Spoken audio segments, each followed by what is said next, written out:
It's Flying Cal and Amy here with you again.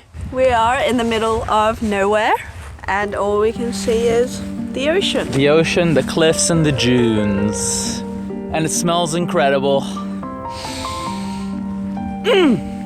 I'm alive, baby. Baby, I'm alive. Our first destination on the epic Pembrokeshire coast is the ancient St. Govan's Chapel. Back in the 6th century, the mysterious hermit, St. Govan, lived in a cave near this tiny chapel that blends right into the rugged cliffside. St. Govan had a perfect view of the ocean. Legend has it that Govan is actually Gawain, one of King Arthur's Knights of the Round Table. Apparently, he traveled here and ended up hiding in a magic cave after being chased by pirates. Angels came to Govan's aid and gave him a bell encased in rock. Now he could warn locals whenever these swashbucklers showed up. This dude was pretty badass, sort of like Amy over here. After going from town to town, castle to castle, it's really nice to just chill here, out in nature. Get some fresh ocean air, the sea breeze. It's really beautiful, the coast actually. Yeah, it's gorgeous. Welsh coast. As we drive through the wild and untamed Pembrokeshire coast, we head to our second destination to explore Greenbridge, Elagogue Stacks, and the Cauldron. We have just stopped our car, and it's really very misty up in here. It looks very mysterious.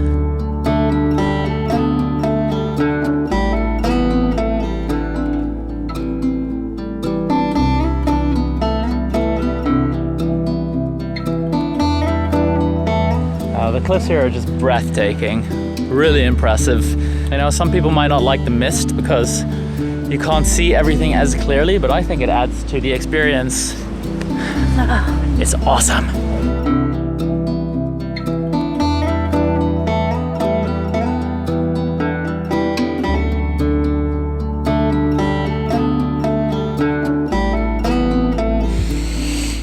Ah, do you smell that? It literally smells so crisp. Can you hear the It's seagulls? not cold. It's a bit chilly. No?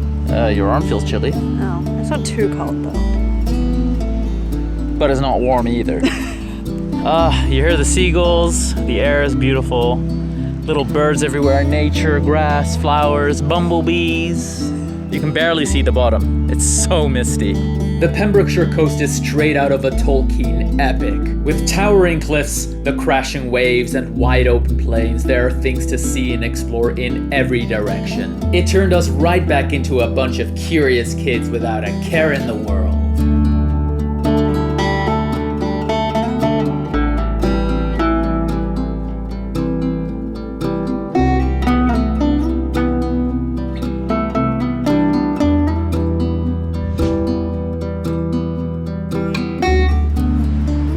That seagull right there is just sitting on his throne. He is the king of Wales. Dinner for tonight. It's really, really big mushroom. It looks like a magic mushroom.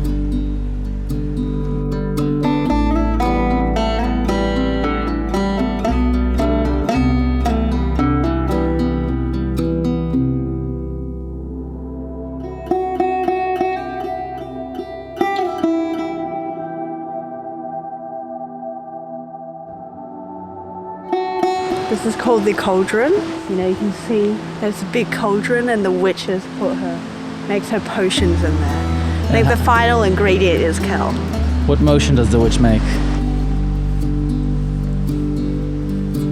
And then... Witch! Witch! And then from the potion it produces a demon. And you're staring right at him. No, other way.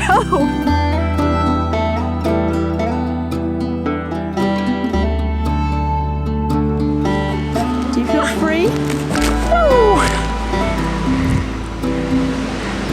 I'm right here, people, don't worry. This is absolutely gorgeous. There's literally nobody here. Surreal.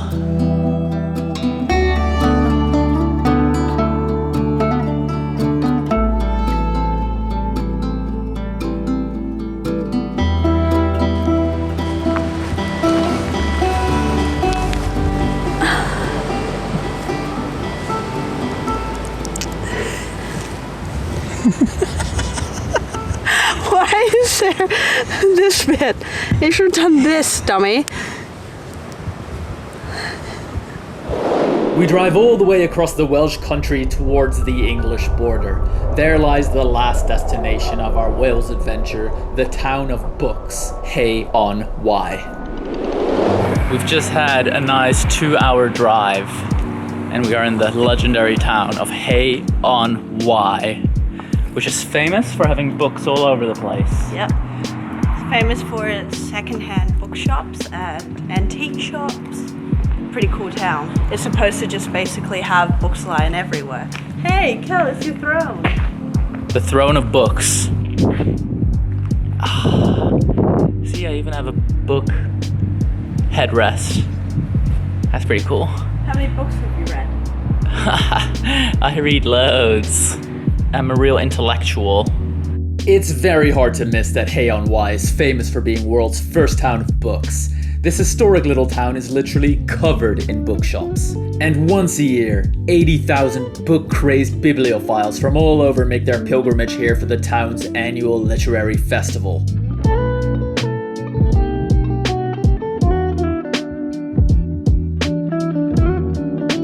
The town is actually famous for having books out in the open where people can trade them and buy them. And none of the books are out right now, and that's obviously because of coronavirus. It's such a cute little town in itself, like even without the book stores. Yeah, it is, yeah. And stuff. I mean, sure, the local population of Hay-on-Wye is 1,500, and they have about 30 bookstores, which comes down to about one bookshop per 50 locals. But when you look beyond the book-covered surface of Hay-on-Wye, you'll discover a town that is far more than just a bunch of bookstores. Hay-on-Wye goes back over 1,000 years and has more than 100 listed historic buildings.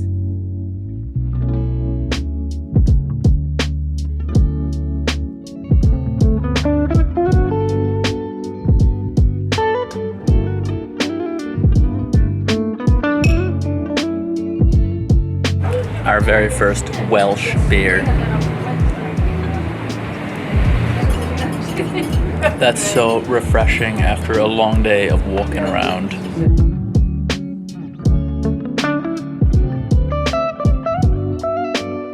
There's duck, obviously. This is duck leg. And then there's sausage, there's pork, there's beans. Like, I don't even know what this dish is. It's just a meat extravaganza. Like, I really didn't know pub food in the UK was, like, good food. But apparently they have a whole gastropub culture here. Really cool. And it smells damn good.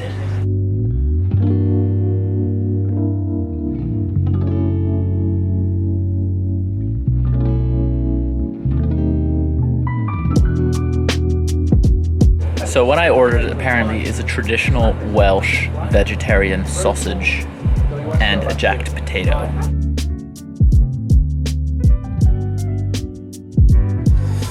It's hot.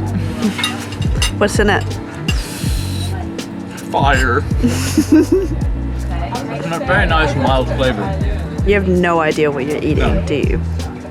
But it's vegetarian, so it's some kind of vegetable. Oh, wow.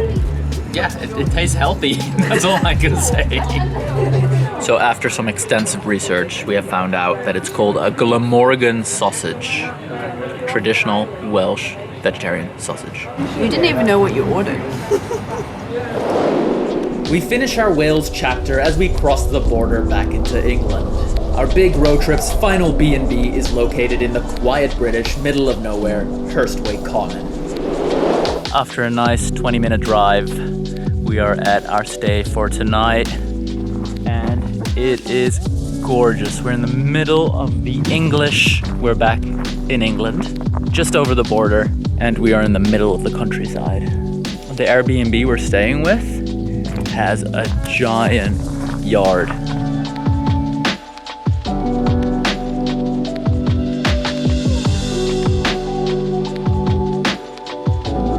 I don't think there's a better place for us to end this long day of travel.